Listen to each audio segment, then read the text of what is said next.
Welcome to Battle of the Ports, and this week we are taking a look at a true classic game that you could say was ultimately ruined by the modern age. This is John Merchner's 1989 masterpiece, Prince of Persia, which started life on the Apple II. Taking place in medieval Persia, players control an unnamed protagonist who must venture through a series of dungeons to defeat the Grand Vizier Jafar and save an imprisoned princess. Much like Karateka, Merchner's first game, Prince of Persia uses rotoscoping for its fluid and realistic animation. As you can see, the animation is amazingly smooth, especially for a game released in 1989. The main objective of the game is to lead the unnamed protagonist out of the dungeons and into the tower before the time runs out. You only have 60 minutes to complete the entire game. This cannot be done without bypassing traps and fighting hostile swordsmen. The game consists of 12 levels in this original version, with some console ports adding more. However, a game session may be saved and resumed at a later time, only after level 2. The player has a health indicator that consists of a series of small red triangles. The player starts with 3. Each time the protagonist is damaged, cut by a sword, fallen from 2 floors of height, or hit by fallen rocks, the player loses one of these indicators. There are small jars containing potions of several colours and sizes. The red potions scattered throughout the game restore 1 health indicator. The blue potions are poisonous and they take 1 life indicator as damage. There are also large jars of red potions that increase the maximum number of health indicators by 1, and large jars of green potions that grant temporary ability to hover. If the player's health is reduced to 0, the protagonist dies. Subsequently, the game is restarted from the beginning of the stage in which the protagonist died, but the timer will not reset to that point, effectively constituting as a time penalty.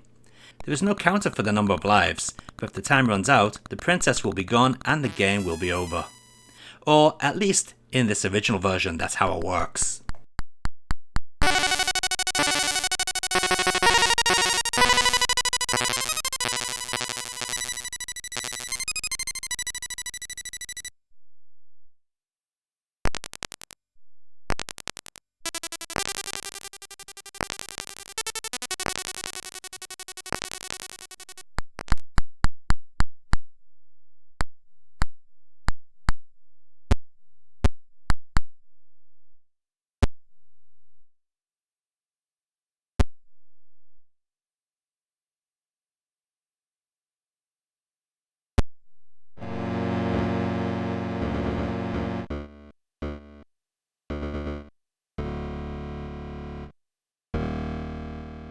In 1990, a whole host of ports came to home computers by Broderbund, the original publisher for the Apple II version. The first of these ports is for the Amiga. Straight away we can see a massive leap in graphical quality and hear many samples in the sound. Thankfully, this also plays very much like the original game. As far as I'm aware, there are no extra features in this version, but that's fine with me.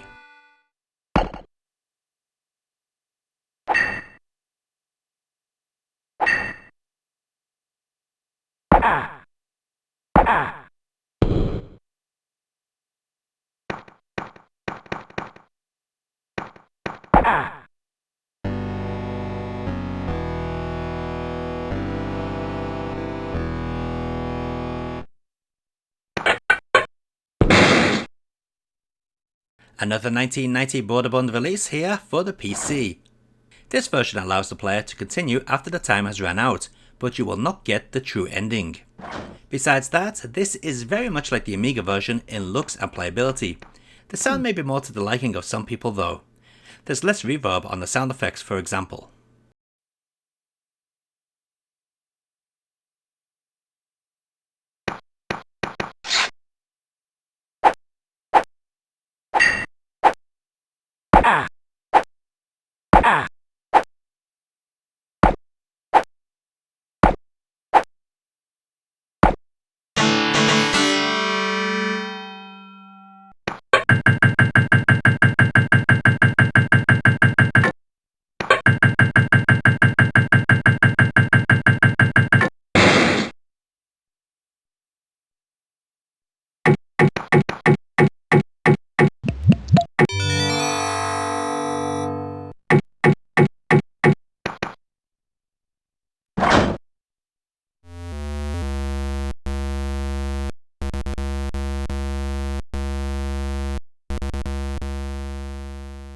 Now this is an interesting one.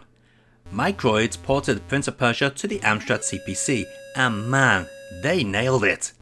Just look at how good this looks. We have the fluid animation, colourful graphics, and even reasonable sound. But I know what you're all thinking. Yeah, it plays like crap. No wait, I mean, it plays really well. In fact, it's just as good as the original. No complaints at all with this port.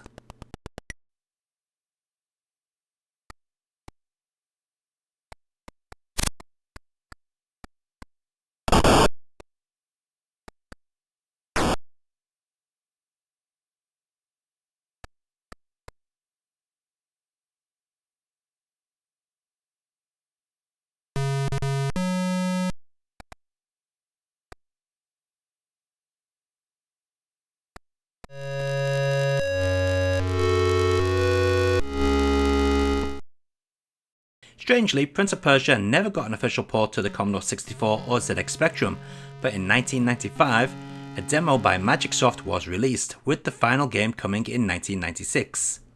Sadly, the final game crashes a lot, so I'm showing you the intro from the final game and gameplay from the demo. As you can see, it's a noble attempt at bringing the Prince to the ZX Spectrum. Sadly, it kinda pales big time compared to the Amstrad version.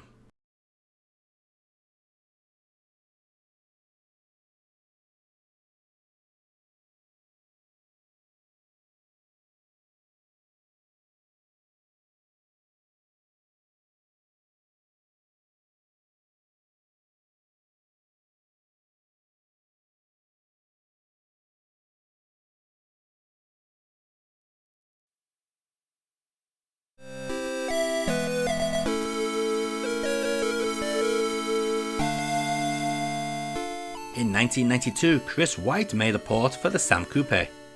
What is a Sam Coupe? Well, it was an 8-bit British home computer that was first released in late 1989. This release is unique because it was programmed unofficially using graphics painstakingly copied pixel by pixel from paused frames of the Amiga version, and only shown to Domark, the UK distributor of Prince Persia, for potential release near completion. Although the Sam Coupe had a very small user base and no other mainstream support, the release was allowed because of the very high quality of the conversion, and the fact that it would incur almost no further development costs. Due to its independently produced status, and the fact that the game was mostly worked on entirely by one individual, Chris White, this version of Prince of Persia has several unique bugs. One of which is, why is the third screen completely different and I can't get past it? Okay, this isn't a bug, but what am I meant to do? The playability in this one is off as well. Your character falls down pits even when sneaking, and lining up the jumps is way off.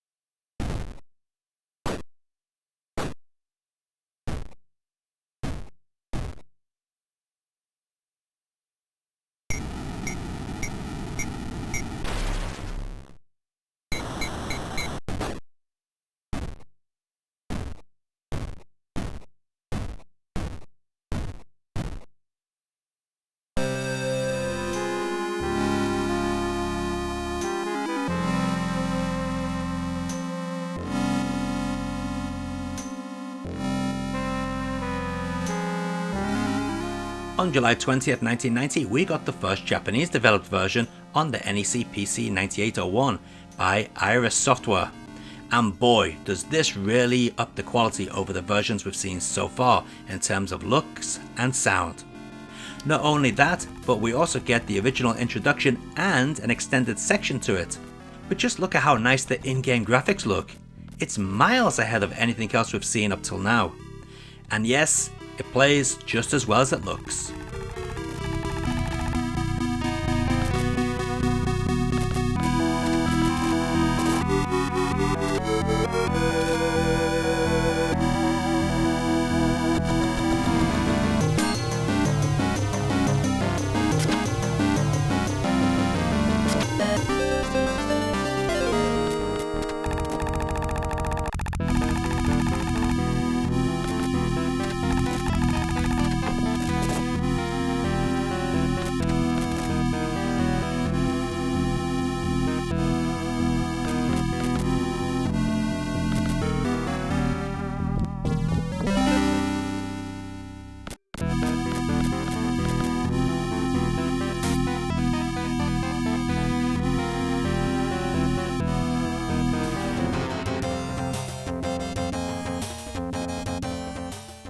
Staying with the Japanese ports for a while, let's take a look at this April 30th 1991 X68000 release ported by Broderbund themselves. As you can see, this is basically the RS software version, and also the same version that was the basis of the other Japanese ports. This X68000 port plays great, and in my opinion has way better sound effects than the PC9801 due to the PCM samples. The FM music doesn't seem as nice though.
Next up is the PC Engine Super CD-ROM version, which was released on November 8th, 1991. This port comes from Hudson and Agend. As to be expected, it contains the extended intro and some really good CD music, but the game is not as good as it should be. The visuals are fine, but the game doesn't control as well as it should. The controls feel a tad more laggy, and the sword fighting sections are rather stiff. The game does introduce a jump button that is very welcome, but besides that, this port doesn't offer anything to make it stand out.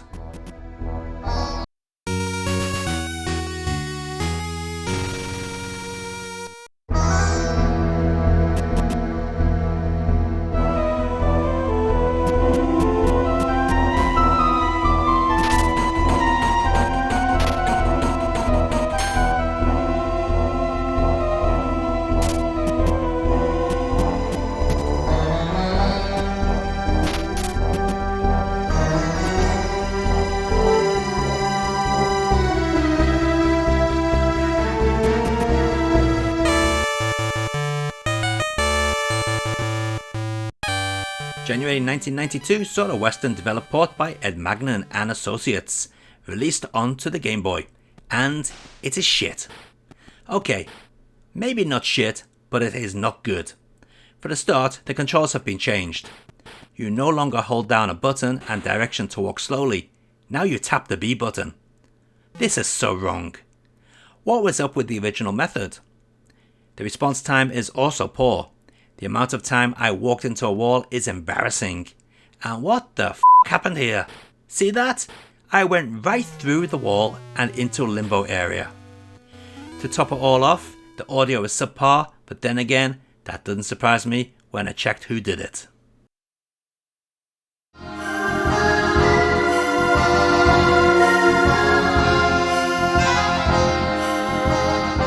Okay, back to another Japanese developed version for the Fujitsu FM Towns.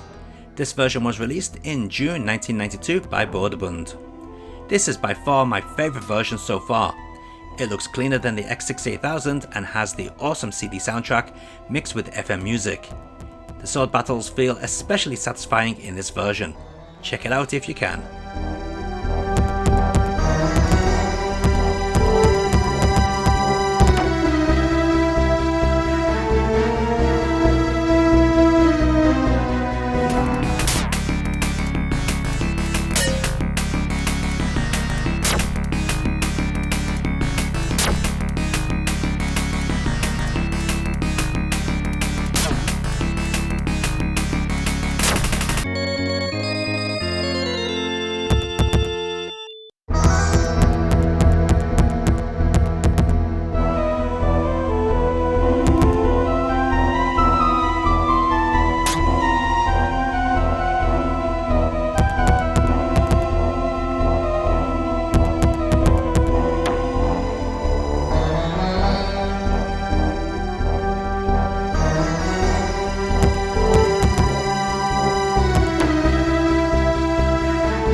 we go with a Super Famicom release that hit the stores first in Japan on July 3rd, 1992.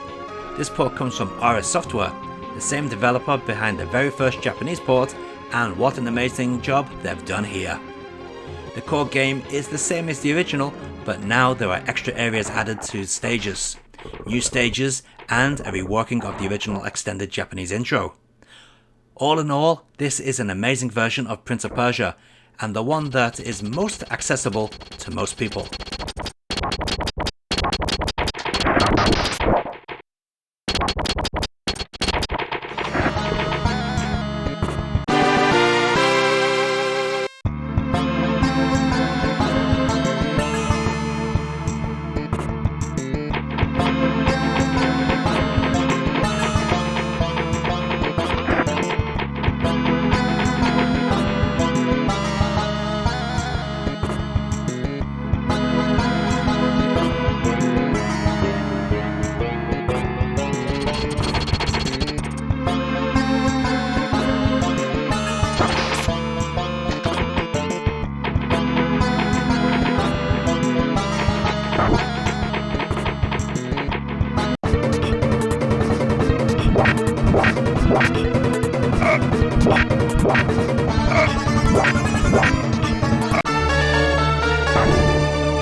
Sweet princess, how are you feeling? How do you feel about my proposition? You will marry me, yes? Never. Who would want to marry you? I shall ascend to the throne of this kingdom. Bits Laboratory and Game Arts brought Mega CD owners a version of Prince of Persia on August 7th, 1992. This, of course, being a Japanese developed game, follows the original RS Software port, but kinda suffers in the graphical detail due to the lower colour palette of the Mega Drive. Still, the game does look reasonable, plus we get a voiced intro.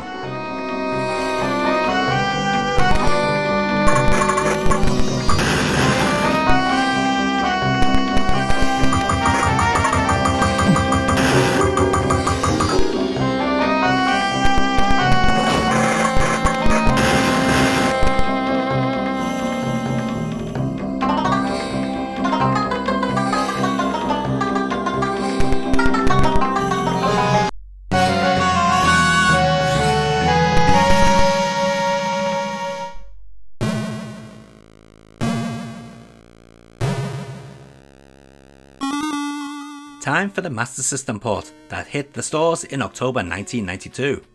This port comes to us from Domark. I'm sure many of you will admit that this is a very pretty looking game. The developer has made good use of the limited colour palette of the Master System, and Tim Furness has sure done a lot better than Tommy Tallarico did on the Game Boy. But that's to be expected, since Tim is one of the best Western game musicians. Sadly, the Master System version of Prince of Persia is flawed thanks to the jump mechanic. In this port, you need to hold down the jump button rather than just press it. This gives the game an incredibly laggy feel. A real shame because it looks and sounds very nice. By the way, the Game Gear version of Prince of Persia is the Master System game running on the Game Gear in Master System compatibility mode. In other words, it is the exact same game.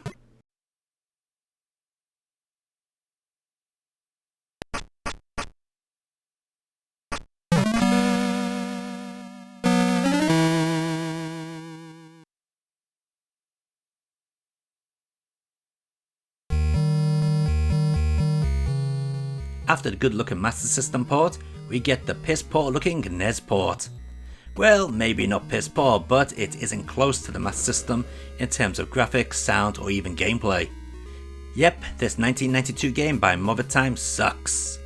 The scrolling screen is off-putting, The slow walk isn't controlled by the D-pad, but by holding down the B button, and the jump mechanic is similar to that of the Master System. No thanks.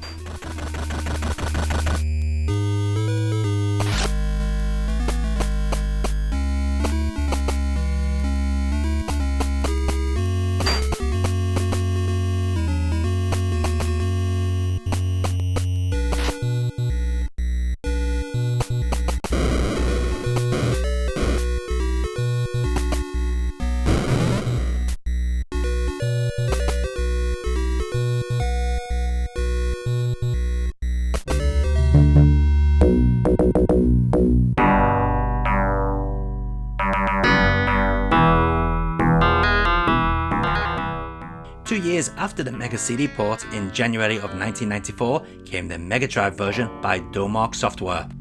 It looks like Domark took the idea of the Japanese release and made it more real than anime looking. The final results are pretty good. It must be said that this version looks much better than the Mega CD game. Shame the same can't be said about the audio though. It's bloody awful. I like how this one plays, but there are a few annoyances. For a start, the way the screen fades in each time the area changes can be hazardous if there is a trap near the end of the screen. You don't see it straight away, like in other versions. Also, the way the screen flashes red or blue during a sword fight is also rather off-putting. I also found a strange glitch. I paused the game for a few minutes, came back and all the audio was gone. I had to restart the game to get it back.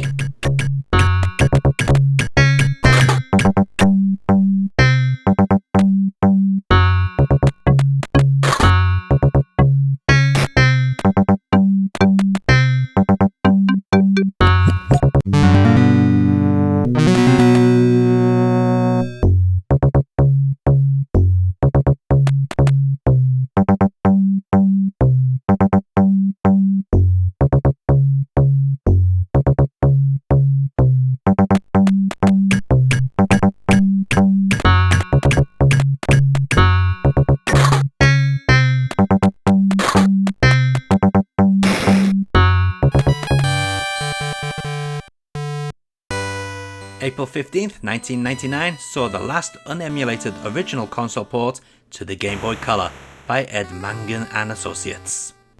That is the same developer who brought us the original Game Boy version 7 years earlier. Within those 7 years, do you think they made any effort to improve the game? Nope. This is the exact same game as the Game Boy release, but now in colour. What a sad way to go out.